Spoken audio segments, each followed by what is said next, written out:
Yo, what's good, everybody? Welcome back to Does Boxing. Back again with another pre-gaming. We got this fight week, April the 9th to the 13th. Yes, on the 13th on Monday, we got a fight in Japan that we're gonna cover. So we're gonna break all that stuff down. Before I get into it, I want to salute everybody coming through the building. Make sure you guys hit that like button and subscribe. Much appreciated. So we'll get straight to it. Tomorrow, we got a vacant world title fight. The IBF title at super middleweight is up for grabs. You have Iglesias versus Signani. This is a good fight. We've been looking forward to this.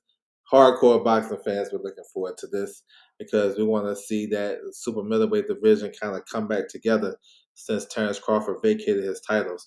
But we're going to talk about some of this undercard first. We got some notable fighters on this undercard for you guys to tap into.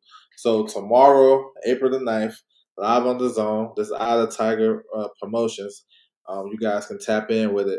So you got Andre Gramont is back. I know he had suffered a loss, but he's back.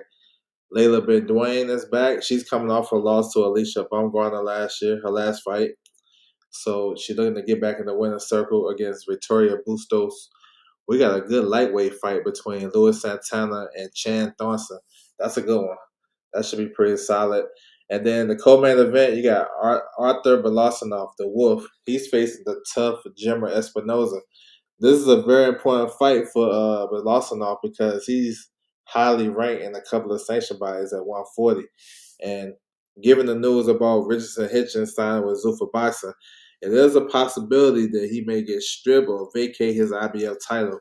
And if that happens, Belasanov is like next in line to fight for the vacant title, or he's right close to it. So he has to win against the tough Espinoza, who been around.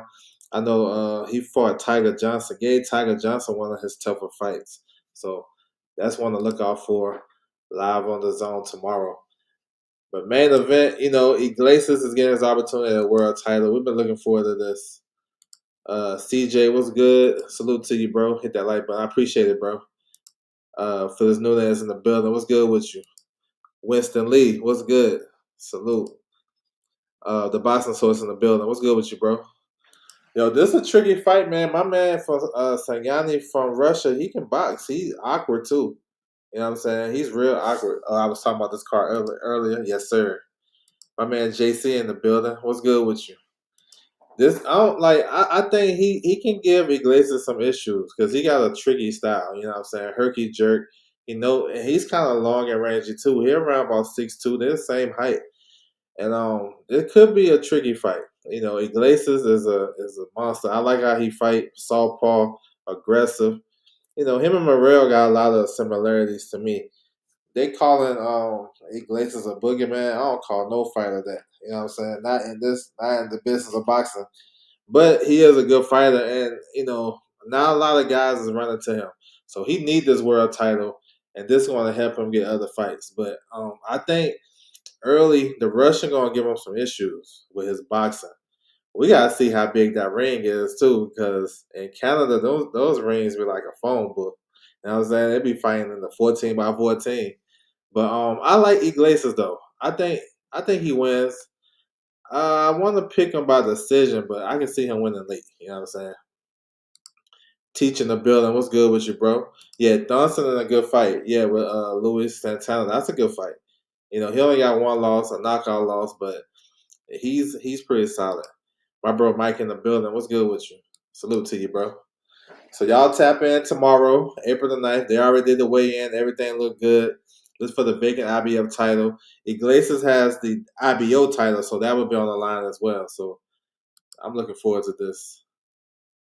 All right, Pro Box. This is the first leg of Pro Box this weekend. They got two cards in New Jersey. This one is in Newark. It's a solid card too. Y'all know Pro Box. How I feel about Pro Box. We get down with them. Yeah, Eye of the Tiger. Yeah, they be having those small rings for sure. Hakan in the building. What's good with you? Salute to you. I appreciate you coming through the building as always. But this is a interesting card though.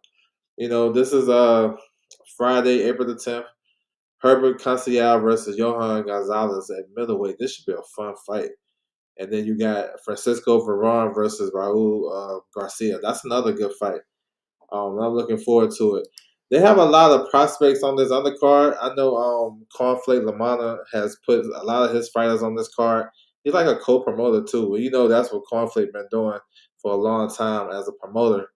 So yeah, you got Falcao's on the card. He's a good looking prospect. Manny Chance from Top Rank. Contreras, a female fighter. She's good. You have Yoel Cooper. He making his pro debut. You got Keith Cologne. You know what I'm saying? 9-0, 9 knockouts, hot prospect. So it should be fun. A lot of young talent on the card with a good main card. This one is actually wrong. We're gonna go back to this one because my man, he's fighting on another card. But you have William Foster facing Jehoshaphat Ortiz. That's kind of like a lower level crossroads fight right there. Because Foster is a French contender. You know, he got that win over De Los Santos, but he came up short a couple times after that. And Ortiz, this is kind of like a step up for him. You know what I'm saying? That's a good fight. So y'all tap in Pro Box. This is the first card of the weekend for them. They got another one on Saturday. We're gonna break that down as well. All right, early morning in Japan. The Zone has picked this up right here. Tenshin Nakasawa versus Juan Francisco Estrada. This is dope. Just Do Boxing. What's good with you, bro? Yeah, Manny Chan's in the building. Yep. Good to see him back. Yep. Keith Cologne. Yep. Good card, man. Good card. Yep. Good card for these young guys. And they fighting at home. That's good. Yeah, that's a crossroads fight. This one right here is a crossroads fight too, in a sense. But so you guys can catch this early morning, April the 11th, Saturday morning on the Zone. They picked that up, so y'all make sure y'all tap in. This is a WBC bantamweight title eliminator. But just to touch on the undercard, you know, we got some good names on the undercard as well. El Gallo, yep, he's back. Yep, didn't even know. Now I know I got you, bro. I got you. Damn, I forgot. Yeah, no, it's all good, bro. It's all good. You can run it back. It's all good. All right. Um, just to touch on the undercard, got some notable names. You got Askasui. He's on the card. He signed a co-promotional deal recently with Mr. Honda, and of course, you know he's with ProBox. So this is like a step in the right direction to get him some big fights. He's been looking good on ProBox too. He got the tough Jose Calderon, who's going to bring it. You got former world champion Kazuki Takami. He's back against another former world champion, Angel Ayala. They fighting at flyweight, so that's 112 pounds. So Takami is moving up. He was a WBA champion at 108. He lost his title to Rene Santiago in a unification. Ayala, he was the IBF champion at 112, and he lost his title against Yabuki. So these guys, both former world champions, that's a good matchup right there too. Y'all tap in with that. Takami versus Ayala. And then you got Sabu versus Guerrero. So Sabu is he's that guy that only got 4 fights. They're pushing him real hard. He just fought Carlos Quadras. Quadras got over 40 fights, and he part of the 4 Kings back in the day, and he stopped him. Guevara is another former world champion with a lot of experience, so they ain't playing around. My man Sabu, I know he got like 4 fights, but listen, he's number 1 like in the WBC. He got top 5 rankings in the WBC. I think the WBO, the WBA too. So he's coming. So yeah, y'all tap in. This should be a solid card. And of course, at the top of the bill, Estrada versus Tenshin. So this one is a WBC eliminator at 118. Tenshin lost his first fight of his career to in his last fight against Tacoma anyway for the vacant WBC. We haven't seen Estrada for a while. He a borderline Hall of Famer type shit. He part of the 4 Kings. He can fight. In his heyday, he's one of the better counter punchers. Probably the second best Mexican counter, third best. I'm gonna give him third. Third best Mexican counter puncher behind my guy, Marquez, then Canelo. I give it to him. And maybe I'm leaving some other people out too. But still, he's a great counter puncher in his day. And I think he's past it. I know he got stopped by Bam. And we haven't seen Estrada for a while. But if if he don't have any ring rust, I know he got the experience. So let's see how technical he's going to be at this weight class, 118 pounds. He's moving up in weight. So let's see. You know what I'm saying? The winner, they'll get another crack at the world title. We know Tacoma anyway is fighting on his brother's card May 2nd. He's facing a future Hall of Famer too, Kazuka Aoka. So these guys at 118 pounds, 115. But matter of fact, Japanese boxing, all their fighters are running to the smoke. You know what I'm saying? You can just look at their resumes. Look at Tenshin was a kickboxer. That's a dude who Floyd beat up. You know what I'm saying? In that exhibition. But since then, his career done took off. He got some good wins under his belt. So I'm getting up early for this one. We gotta tap in. Yeah, that's a good matchup too. Real good matchup. He said Gallo, Quadras, Ronzo. Yeah, that was some heat right there. That's the four kings. Yes, sir. Bruce Gas in the building. What's good with you? Salute to you. All right, so early morning for that one. Here's the ring card on Netflix: Fury versus Oslenbeck, Mahmudov, Conor Ben versus Regis Prograis. So yeah, tap in. It's at the big stadium out there in UK, Tottenham Hotspurs. Should be a big event. Let's see how many people they can pack them in there. We're gonna look at the undercard. So they had a couple of changes, but I know Zach and Hoomer, he was supposed to fight Troy Williamson. That fight fell apart. Mickey Talon's on the card. Look out for him. He's a pretty solid prospect. Breon Gorham, he signed with Zuffa Boxing, but he's gonna fight on this card. He's a good American prospect. You know what I'm saying? Let's see how he's gonna look. I think his fight is at welterweight too. But yeah, I like him. Breon was kind of sticking on me when he was fighting on overtime. Been kind of inactive as of late. Probably haven't been as active as he wanted, but he signed with Zuffa and they got him on this card. So yeah, we got Phyllis Cash on the card too. Elliot Well. So there's some notable guys in the UK. Main card: Frazier Clark versus Justice Huwney. I like heavyweights. You know what I'm saying? I think this is the fight for Huwney to win. I think he can outbox Frazier Clark, who's coming off a loss to TKV, who's gonna fight Richard Rapport. We're gonna work our way up. But Justice Huwney, I think he wins this. I like him as a boxer. I think he was right there at beating Fabio Worley until he, got clipped late in that fight. But I like him. Let's see what Frazier Clark has. Let's do or die for him. You know what I'm saying? Let's do or die. After this, if he lose, they're gonna be calling him on some journeyman type shit. Jamie TKV versus Richard Rapport. Now this is another interesting one because TKV is a boxer, kind of crafty. Not kind of. He is crafty, and he's kind of unassuming. I didn't even realize he was that good, but he's actually good. He beat Frazier Clark in his last fight. He was on his way to beat David Allinger before that fight got stopped. You know what I'm saying? He came out short in that fight. But Richard Rapport, 6'6", he used to campaign at cruiserweight. I think he's gonna fill in nicely at heavyweight. He had his heavyweight debut. He looked real strong and solid. I'm expecting him to be around about 240, all muscle.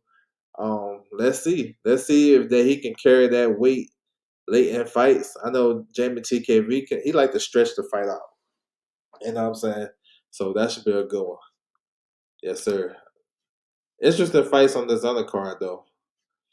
Um, so we leading up to this one. So this one is probably the most talked about, I guess, on this undercard with Conor Ben and his story and what's going on with what happened with him and Matchroom. I like Conor by stoppage. Um, I don't think Regis taking punches like that, but we'll see. What's good with you, Ghetto Fab? Salute to you, bro. Yeah, Clark on the win. Did you like Clark in that fight? I like Huwney in that fight. Breon Gorham, yep, he's a good fighter. Yeah, that's a nice card. Yep, solid. You like Justice Huwney and Richard Rapport for the wins. I ain't mad at those picks. Yeah, Huwney up in there. Regis lucky to get a payday. Yep, probably is lucky. So this fight is at 150 pounds. So Conor Ben is coming down. He's trying to creep back down to 147 for big fights. He had his last couple of fights against Chris Eubank at 160. So let's see. That is a question. How he gonna look? How he gonna feel at 150? I like the move. I know he bringing up Regis per se, but Regis been at 140 for a long time too. So he probably need a break with his body. He probably should have been moved up for 140. You know what I'm saying? He probably should. Regis probably should have moved up to 47, maybe after the Josh Taylor fight. To be honest, but so I don't know how much of a big difference it's gonna be with the weight. Um, We'll see.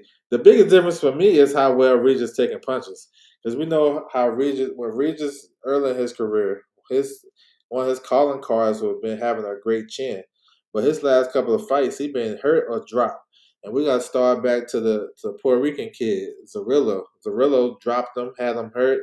Then Devin Haney ain't known to be a puncher, but he was dropping him and hurting him every time he touched him. Jack Calleral had him down, and he was getting hurt by the featherweight blown up featherweight Jojo Diaz. That tells me a lot. You know what I'm saying? I think Conor Ben with his aggressive style, I think he gonna end up getting to Regis. We'll have to see though. You know what I'm saying? We'll have to see. The thing about Conor Ben, I like he can box. He got good feints. He showed a lot in his last couple of fights. He looked real poised and like a real professional against Eubank that last fight. He looked real good, dominated. And I think he can turn it on Regis and see and test the chin and see where he's at. I like Ben. I like Ben by knockout to be honest. But we'll see. It is a nice little feather if he can stop Regis. Ain't nobody stop Regis. But I don't like how Regis was taking punches. Maybe you guys got something for me. They can, you know, have me look at it a different way. But JoJo was hurting him. Every time JoJo touched him, he was hurting. He said Regis is shot. I think he's finished. Yeah, Ben by UD. Okay, he looks like he's starving. Yeah, he do. He look drawn in. Ben looking skinny in the face. Yeah, I saw the pictures today. Yeah, he is. He is. And that's another key factor too. Now we don't know how he gonna take punches. You know what I'm saying? Coming back down, he look real strong at 160 now. Punch resistance ain't what it used to be at all. I think he might stop Regis too. Yeah, let's see. Maybe, but it's like a flip side to that because Regis he been at 140 way too long, and maybe that's why he can't take the punches like that. So maybe this 150 may give him a break. And now they find with 10-ounce gloves too. That may be another thing. So I don't know. I'm gonna go with the bed knockout late. I'm gonna go with that one. Big question: what type of shape Fury gonna come in? Yeah, then we'll get to that too. Yeah, that's next. Fury versus Mamadov. I mean, far as the shape of Fury, I mean, Fury ain't never been like in crazy, crazy shape. He always been like fighting shape, but if you looking at him, body beautiful, he never gonna get that. You know what I'm saying? I'm expecting him to be around about 270, 260, something like 265, 270. But he's facing Austin Beck. Austin Beck got slow feet, and he's telegraphs all his big shots. You know what I'm saying? And that's gonna be the problem because Fury gonna be too slick for him. I don't see Fury stopping him because Fury he play around and stuff like that, but he have a path to stop him if he invests in the body. He go to the body on Mamadov. We seen what happened when Capiel did it, but I expect the same type of Fury, faint you to death, getting you in, kind of having him fall off balance and counter punch. You know what I'm saying? Fighting Fury, I mean, Fury can fight. We all know what that we know what Fury brings to the table, but I just see a 10 round decision. Was it 10 or 12 rounds? I don't know. I see a unanimous decision because Mamadov too slow. He already laughing and joking when Fury hugging and kissing on him and shit, tickling him. He already lost that. You know what I'm saying? He got playing around and shit. So I don't know. I don't trust Mamadov. He lost that aura a long time ago as a scary fighter. He ain't scary no more. You know what I'm saying? Uh, Vanello was doing some great work against him by boxing and counterpunching him, and Fury gonna do the same thing. Now, I don't know if Fury gonna stop him, but I like him by outboxing. You know what I'm saying? I like him outboxing. I got to throw my little 1-2s in there. Mamadov is the only Russian who can't box. I mean, tell that to Dave Allen. Dave Allen would probably beg to differ, but I get what you're going. I get where you're going at. I think my boy Regis getting stopped for the first time. Dub, another small guy. I mean, I don't think the weight is really gonna be the big difference, but I don't know. I think it's more so his chin. But we'll see. He said, "Yeah, facts." So we'll see. We'll see with that one. Here's an under the radar fight. I know y'all ain't tapped in, but we're gonna get you tapped in. Tobias Reyes versus Mayhar Fajardo. This is for IBF final eliminator at 112 pounds. These guys fighting in Santa Fe, Argentina. This is a good fight stylistically. This is a good fight. We got the Filipino versus the Argentina fighter. The winner of this becomes mandatory for Masamichi Yabuki. So they've been in a good position for some, a good money fight.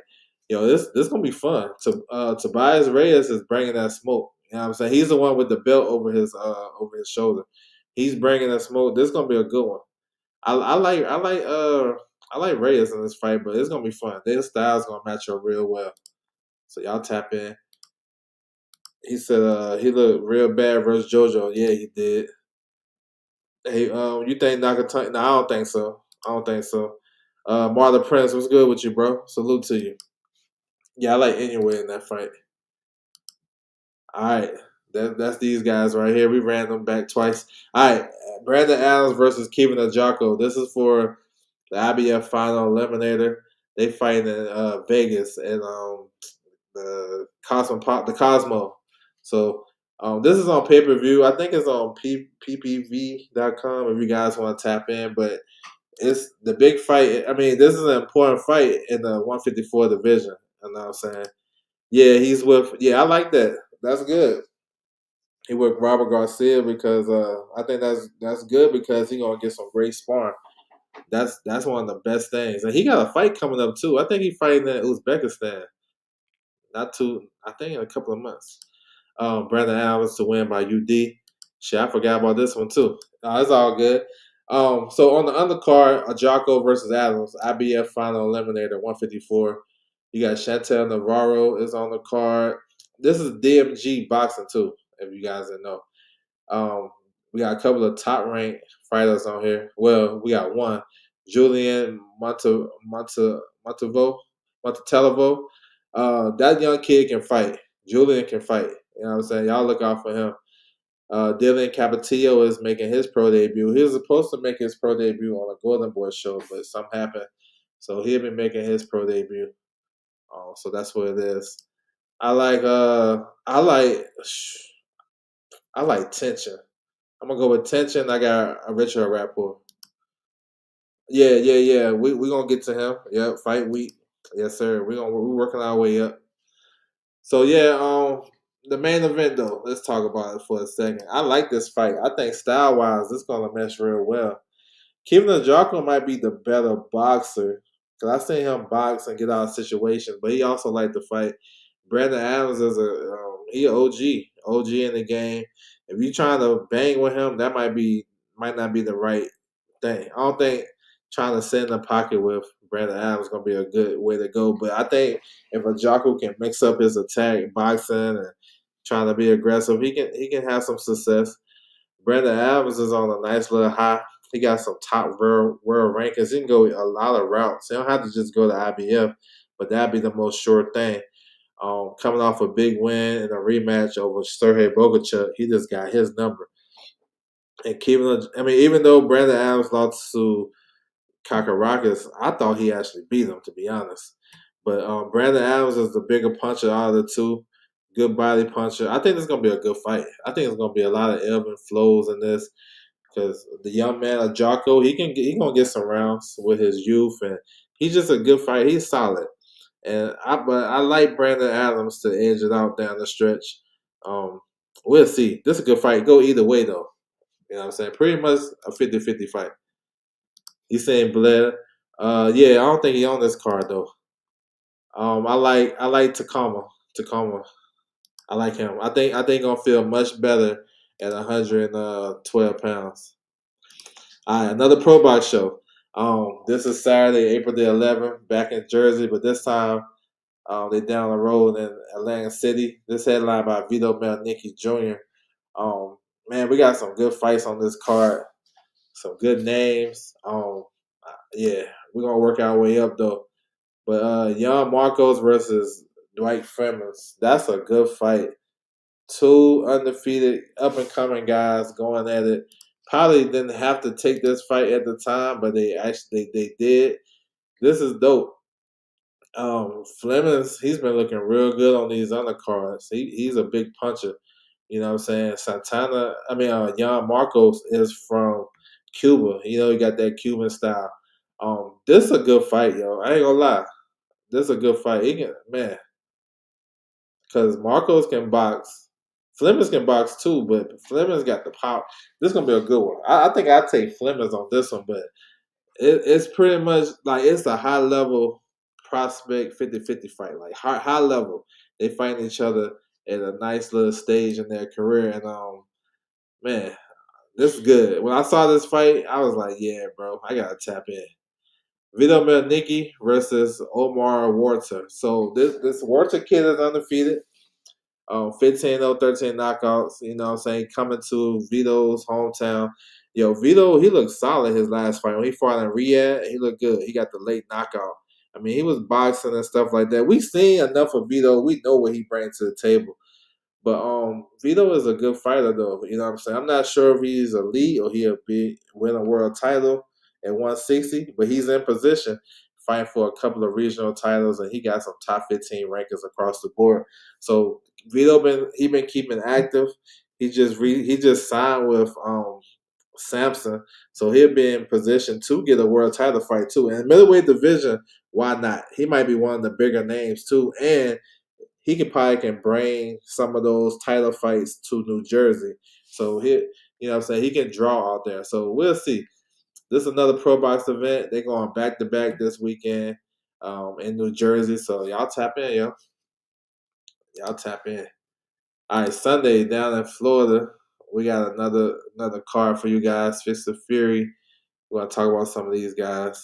Yeah, he's stuck in first gear. Yeah, he still left that gear in PBC. 50-50 fight. Yeah, it's 50-50 for sure. I said Darno with Marcos earlier. He was looking sharp. That's what's up. I like Marcos. He's a good fighter. All right, so this Sunday, Hollywood, Florida, you got Mondo Martinez. He's a top five contender in the WBA at lightweight. So he's back. So yeah, they put on maybe like every other month they put shows on in Hollywood, Florida. I think it's Warriors Boxing and the Heavyweight Factory. So yeah, I talked about that. I did. I spoke on that. Where it's gonna be, I ain't speaking on where it's gonna be at though. I mean, what platform? It's gonna be on ESPN Knockout because I'm looking forward to that. That's a good one. But yeah, so the main fighter is Martinez. He's facing the undefeated Machado. So on paper, like a step up. I know Martinez is supposed to fight in Japan. No, yeah, on that Japanese card, but somehow he had to pull out. You got the Bonilla brothers. You know those guys undefeated. They're silent fighters too. They fun. They've been staying active, and they tapped in with the WBA as you can see. So um, they normally don't have like any streaming service for those guys. I know my man Opla LD be going to those events, so he might have some shit for you. I don't know if he come through the building. If y'all see Opla LD, he'll get you tight. He'll get you tightened up with these guys down there in Hollywood, Florida, though for sure.